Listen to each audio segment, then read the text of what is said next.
Bienvenue sur le site d'Ambérieu, sur le site du château des Alimes, qui est un site classé du XIVe siècle, dont la ville est propriétaire depuis 1970 et qui aujourd'hui est non seulement un symbole, mais regroupe tout un tas de choses. Quand je parle du château des Alimes, je parle du phare d'Ambérieu. Alors le premier élément qui nous a guidés dans la décision d'entreprendre ce chantier est un élément d'ordre affectif ou sentimental, puisque le site du château des Alimes est un élément prépondérant dans la vie des Ambarois.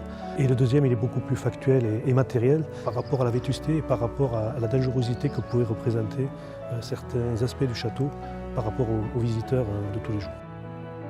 La première question qui a pu se poser à la ville d'Ambérieu, ça a été de pouvoir réunir le maximum de partenaires possibles pour pouvoir mener ce type d'opération jusqu'à son terme.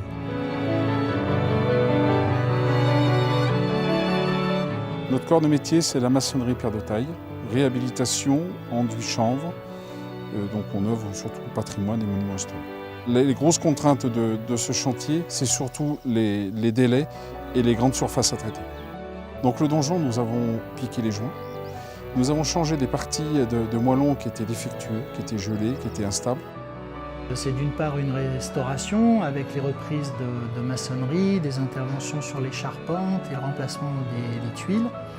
Mais c'est également un projet de développement touristique avec la réalisation d'aménagements et de mise en valeur des lieux qui vont rendre le château encore plus attrayant.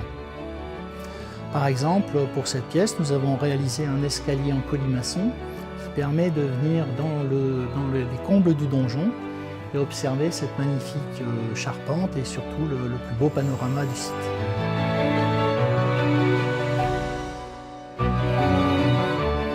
Alors être nommé au ruban du patrimoine, c'est une immense satisfaction. C'est une reconnaissance nationale de notre projet. Ça fait chaud au cœur. Pour nous, c'est une grosse reconnaissance de notre métier et de tout le cœur qu'on met dans notre savoir-faire. Et aujourd'hui, cette reconnaissance par ce prix national est en quelque sorte un aboutissement de tout le travail qui a été fait ces dernières années.